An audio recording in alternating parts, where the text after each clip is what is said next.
باهي في انتظار او في انتظارات التونسي فما الدستور، فما النظام السياسي، لكن فما زاد مشروع مجتمعي باش نجيك سياسيين، لكن فقط ناخذ راي في هذا السياق، ناخذ راي سي عبد العزيز من خلال قيامك بحملتك الانتخابيه. فما مشروع مجتمعي يحب عليه التونسي، شنو هو هالمشروع هذا؟ هو هذه هي الاشكاليه نتاع الانتخابات هذا، لانهم تطرح ما هيش انتخابات بما انها اول انتخابات. ما كانش عندنا صوره، كانت عندنا صوره شبه مشوهه عن المجتمع، معناها المجتمع السياسي كان حزب واحد ثم ولا حزب مهيمن، معناها 80% كان الحياه السياسيه هذاك الحزب الواحد، والمنظمات اللي دايره به اتحاد الشغل كذلك، الميثاق اللي تعمل عام 55 تعد يمشي 55 سنه. توا باش ناخذوا صوره اخرى باش يتخلق ميثاق جديد، لانه هذا هو اللي به الفائده. انه فما ثلاثه حاجات مع بعضهم في الانتخابات هذه. اولا الخارطه السياسيه باش نشوفوا احجام الاحزاب، وثم داخل الاحزاب بخلاف احجام الاحزاب ما هي الاحزاب التقدميه، ما هو حجم الاحزاب التقدميه وما هو حجم نقولوها الاحزاب الرجعيه. البلاد يا اخي ولات رجعيه ولا قاعده تقدميه او تمادات في التقدميه، هذا الاولانيه، لانه هذا الصوره. فما صورتين فوق بعضها، صوره الاحزاب ما هو الاحزاب حتى في الرقعه التقدميه قد شنو الوزن فلان وفلتان وكذا، هذه الاولى، خاطر هذه ما نتهربش منها، ما فماش دستور، هذه هي اللي بها الفائده. ثم الثانيه صحيح انه من تركيبه الانتخابات هذه، من نتائج الانتخابات هذه، فما دساتير مختلفه كل واحد هيك تشوف فيهم، فما اللي مع البرلماني وفما من مع الرئاسي وكذا. اذا كان الكتله الفائزه مع البرلماني باش يكون اللي عندنا نظام برلماني، واذا كان الكتله الفائزه مع النظام الرئاسي باش يكون عندنا نظام رئاسي. ولذلك زاد هذا محدد، حتى الدستور راهو ماهوش بالشكل اللي نسخلوه باش نبداو نحكيو بالدستور بصفه نظريه، راهو دستور وراه قوى سياسيه. هاكم تسمعوا فيهم مش يقولوا على الدستور، وتسمعوا حتى المستقلين منهم فما ناس مع النظام البرلماني. هذه ثالث حاجه، انه زاد في نفس الوقت هالمجلس هذا يلزم يسير البلاد. كيفاش يسير البلاد؟ الحكومه مالها هو ثم توا ثلاثه ابساط في المزاد العلني بتاع الاحزاب الهكا في الخفاء: رئاسه الجمهوريه، رئاسه المجلس التاسيسي، ورئاسه الحكومه. ومن بعد باش ندخلوا في السوق الثانويه نتاع شكون وزير الفلاحه وشكون وزير النقل وشكون وزير الخارجيه. معناها هذوما رهانات هامه جدا. وتوا كنا من الاول مسكوت حتى على دور المجلس التاسيسي. من الاول وقت بدات الحمله هذه كان حتى واحد ما يحكي على دور المجلس التاسيسي وقالوا لا باش يكتب الدستور حتى فيه. معناها توا ولاو يتكلموا، لكن ما همش توا ما همش يتكلموا على الحكومه شكون وكيفاش، لانه خلينا يمكن فما في التراكن يحكيوا عليها، اما علنا ما همش قايلين شكون كيفاش. الحكومه اللي راح حكومه كل واحد يعطي في رايه في الحكومه، ولكن باش تتكون حكومه وباش تتكون باش تسمى رئيس جمهوريه مؤقت، لكن باش يتسمى وباش تسمى رئيس مجلس تاسيسي، وفما قوانين باش تصدر باش يصدرها. ولو انه الشعب العزيز بالنسبه لمساله حكومه واحده وطنيه جات تصريحات، فما اللي معاه وفما اللي ضد. ما صارش ضغط كبير. ولكن هي مساله لازم يتحدثوا عليها العباد، مش الدستور. خاطر انا خلافا للناس اللي يقولوا اذا نحكيوا على الدستور من توا، الدستور باش نقعدوا عام نتحدثوا عليه.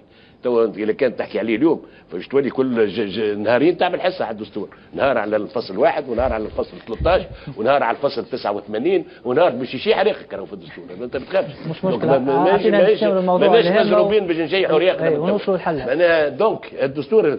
اما مساله الحكومه ومساله رئيس الجمهوريه ومساله برنامج الحكومه، لانه زاد الحكومه الجديده باش تكون حكومه فعليه مؤقته ولكن فعليه، باش يلزمها تحل المشاكل اللي ما حلتهاش الحكومه هذه، لانها ضعيفه. كل ما تجي تتحرك يقولوا انا ما عندك الشرعيه، يلزم الحكومه الاخرى تبدا عندها ما يكفي من الشرعيه باش تحل المشاكل العالقه، ومنها مشاكل العداله الانتقاليه اللي ما تحلتش. فما 20,000 مشكله ما تحلتش توا، مش ما تحلتش المشاكل توا. مثلا الامن العمومي، الناس اللي يدوروا في الكراهه ما عندهم الشرعيه، يزفر الواحد ما يخفلوش. فما فوضى عارمه في البلاد لانه السلطه ما عندهاش شرعيه. راهو باش تبدا تنجم تقمع وتوقف الناس عند حدهم يلزم عندك حد ادنى من الشرعيه. هذا مش موجود، هذا سيعطى للحكومه الجديده. والله ما نعرفش، يمكن تجي لنا مفاجاه ساره ويمكن تصير لنا مفاجاه معناها اليمه، معناها نهار 24 نفيقوا واللي الشعب التونسي كله يحب يرجع لتالي، يحب يولي كاليمن ولا كي الصومال ولا كذا. ان شاء الله نفاوض انه الناس الديمقراطيين والحدثيين يتلموا في كتله من اجل الدفاع عن مشروع مجتمعي موحد ضد مشروع اخر، وهذا ضروري واساسي، وما ندخلوش في التوازنات السياسيه واللعبه السياسيه الضيقه على حساب المشروع المجتمعي. نكمل في سياق كلام سفيان ومعك سي عبد العزيز، وانه بعض الاطراف تقول انه المستقلين باش يساهموا في تشتيت الاصوات وماهيش باش تكون عندهم حظوظ للترشح. هذه ساعة أولا صحيح فما بعض المستقلين ما عندهم حتى حدود، لكن فما بعض المستقلين كيف أنا وكيف جوهر عندنا وجود. جوهر أنا أعتقد أنه كان نعمل اختبار جوهر أقوى من برشا أحزاب، وأنا وحدي أقوى من برشا أحزاب. وفما عندهم التأشير بعد سي عبد العزيز، عندهم التأشير. لا متواضع بكل تواضع، مش بأقوى لأنه معروف وعندي أفكار ومانيش من اليوم وإلى آخره. دونك الناس اللي يقولوا في الكلام هذا يحبوا يجروا الناس باش يصوتوا لهم اليوم، هم هذا لو فامو فوت اوتيل. احنا فوتي بور نو ايت ان فوت اوتيل، ماهوش صوتك باش تلوها. احنا عندنا حدود، انا واحد من الناس وسي جوهر ودستورنا وكذا عندهم حدود وافره للفوز بمقاعد في المجلس التاسيسي، ولذلك اللي يحكيوا في الحداثه هذه معناها حداثه فارغه تماما. وعندنا حضور في على الساحه السياسيه وعلى الساحه الاجتماعيه اقوى من برشا حداث. هذه الاولى. ثاني حاجه كما قال سفيان فكره حلوه، قال ما بقاش اللي الناس اللي باش تصوت نهار 24 ماهيش باش تصوت السي الفاضل على افكاره الدستوريه. انا تلقى حتى الناس المهتمين بالشأن العام ما يعرفوهمش. خلي ياك السيد اللي في بوعراده ولا في مجاز الباب ولا في باجه تماما ما يعرفش شنو هو الفرق ما بين الافكار الدستوريه نتاع سي جوهر ونتاع ونول المرشح نتاع المنطقه هذيك. ولذلك اللي باش يصوت له على اساس معناها خيار مجتمعي. فما في المجتمع ناس تقول اخويا نهضه باهيه ويلزم نرجعوا للاسلام، وعلاش لا، وش بينا ورانا انحرفنا عن الاسلام. وفما اللي يقولوا اسلمت تونس، معناها باش يعاودوا يسلمونا، معناها باش يعملوا لنا غزوه العباد للسبعه المره الجايه، معناها يعاودوها تكرار. هذا ناس، وفما ناس يقولوا احنا رانا مسلمين ورانا معتزين باسلامنا بعربتنا، ولكن نحبوا نقدموا وندخلوا في المجتمع وفي الحضاره والحداثه، وفما معناها برشا اشياء حققناها لازم نحافظ عليهم. هذا هو الخيار الاساسي، هذا هو اللي باش يكون الفيصل بين هذا وذاك. هذا علاش وفما احزاب كما قال الجوهر ما تحبش تبين الحكايه هذه، يقولوا لا بوكليفي ترو ماهوش باهي. علاش نلعبوا؟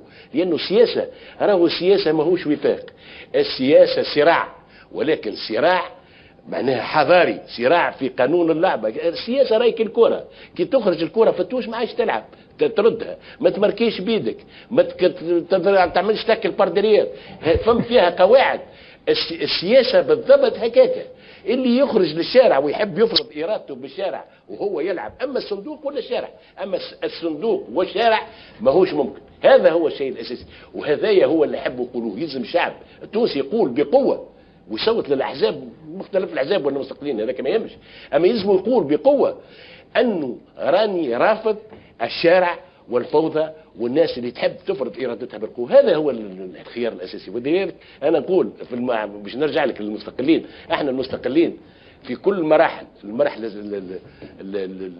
المسار السياسي يحبوا ديما يبعدونا، عملوا نظام الاقتراع ضدنا، معناها يطيشوا فينا حتى في الاخر. الورقه نتاع الانتخاب، الورقه نتاع الانتخاب باش يحطوا فيها شعار اللي ما يعرفوا حد، باش يحطوا فيها اسم القائمه ما يعرفوا حد، واحد اسمه كل واحد اسمه اللي بيهم الفائده، اسم رئيس القائمه وتصويره رئيس القائمه باش يعرفوا شكونه.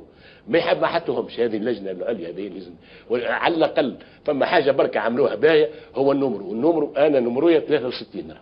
ولهذا باش نقولوا للناس، باش الناس تفهم، لا على خاطر عاملين باعمالهم باش يمشوا المستقلين. لا ولا في كلمه معناها في كل المراحل المستقلين حاولوا